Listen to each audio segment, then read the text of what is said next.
Scars presents Survivor Hour, where survivors of child sexual abuse share their stories, their journey, and their path to healing in the hopes that by revealing their secrets, they can inform our community and help to save our children from child sexual abuse.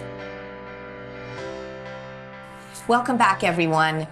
This is Survivor Hour, and we are saving children and revealing secrets through the stories and through the eyes of our survivors.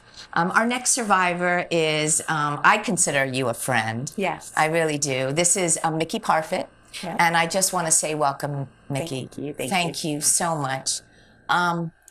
You know, I know that you recently, and I supported you recently through your own case of childhood sexual abuse. Yeah.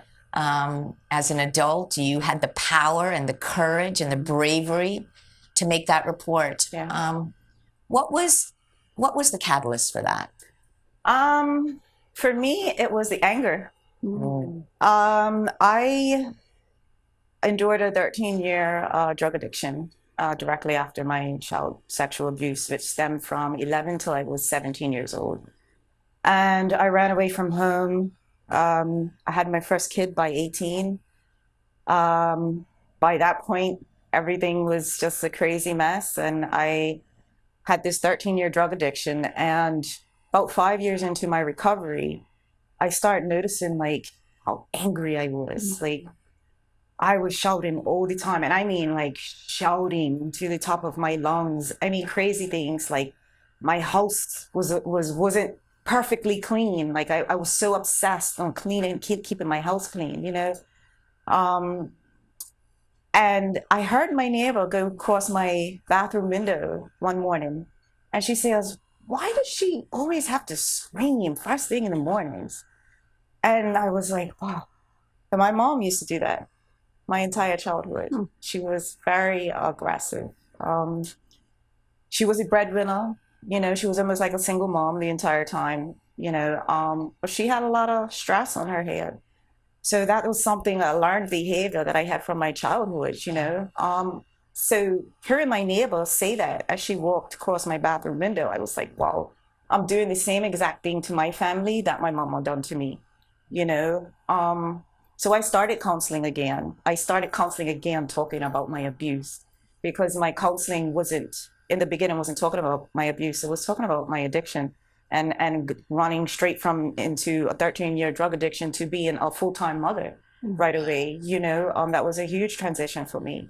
So going through counseling and understanding that like this anger was something that I needed to work through, and I needed to actually work through my trauma.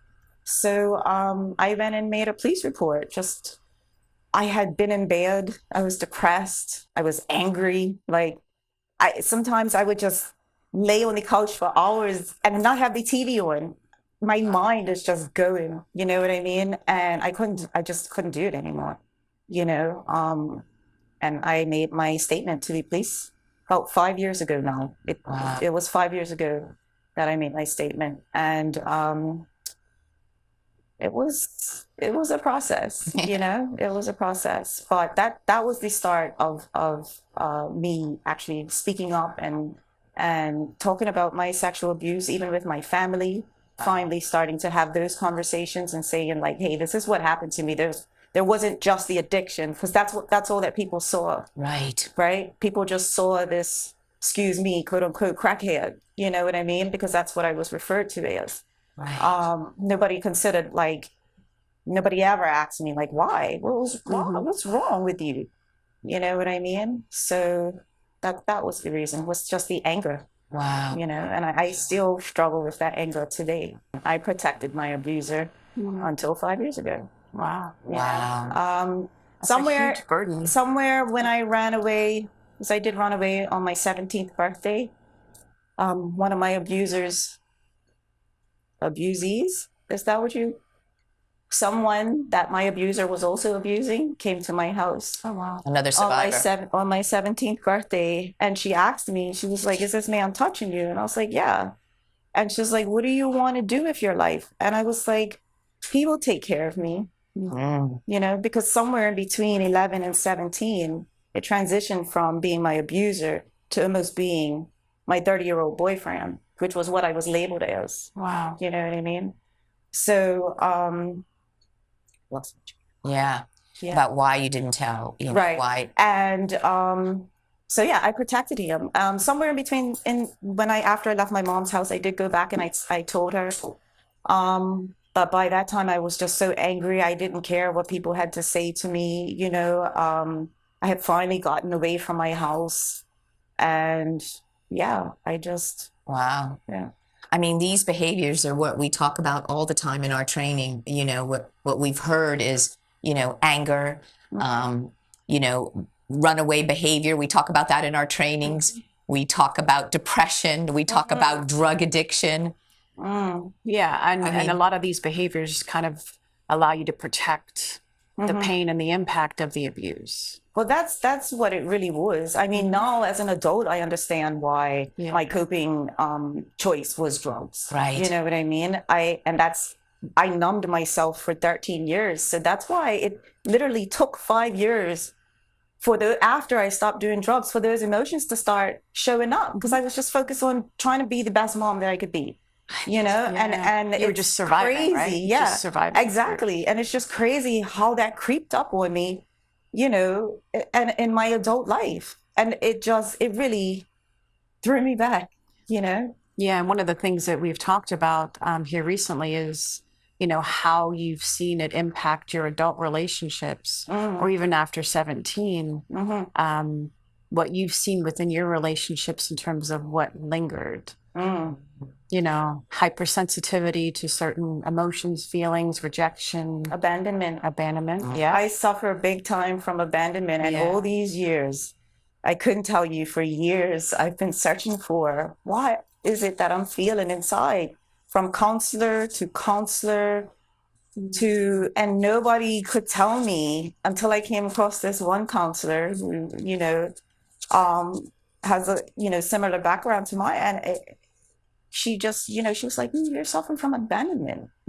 And then she just kind of broke it down for me, and everything was something that I related to. And I'm like, wow, you know, when my friends go out and they don't invite me, that's huge for me. You feel And huge rejection. I actually left a chat group last year, which I spoke to Debbie about, because I was, you know, it's hard for me with friendships, because I had that abandonment issue. You know, if I'm not included, it's almost like I'm not now, because I'm aware of it. But before, it's almost like I was the big kid. Like, why are you not inviting me? And I felt like that's how my friends saw me. And it started triggering me so much that I actually left this chat group that I created for myself so that I could have a support system when I'm down in the dumps, you know. And it's because of that. It's triggers, and I wasn't understanding why my own friends are triggering me. And then, you know, just going and finding the right counselor was huge for me. And learning when you're like misreading cues and misreading Exactly. people's intentions and behaviors. Exactly. And when it might be a reasonable reaction versus an overreaction. Exactly. And that's so that you don't push everybody away. But I feel like since I made a conscious decision to turn my life around from drugs, you know what I mean, that it has been very much like my behavior, like certain things I have to change, you know what I mean? I a lot of times was reactive, you know what I mean, instead of just being responsive, you know what I mean? I still do that sometimes, you know. I'm still a work in progress. Well, I think you also can function from a place of disappointment. So the anticipation of being disappointed or betrayed. The anxiety way up. And when you have expectations, especially. Exactly. And they're not met. We take that on as ourselves, because we had expectations of the people who were in our life when we were little, who were supposed to care and protect us, and they didn't do that. That could follow us in our adulthood. That and it's separating the two. Not everybody is that, you know. There are people in our life that just want to make their own choices, and that's okay. It doesn't always mean betrayal. Exactly. Yeah, especially from those that were supposed to provide unconditional love and protection, and when they don't, it gets even more difficult to think that the outside world Yeah. will do that. Yeah, we're going to take a break. And then when we come back, Mickey, we're going to talk about, as you reflect back, was there anything that adults could have done different that might have recognized some of those signs and what was going on in your little life? Okay. So we're going to take a break, everyone, and we'll be right back. Stay tuned. We'll be back after these messages.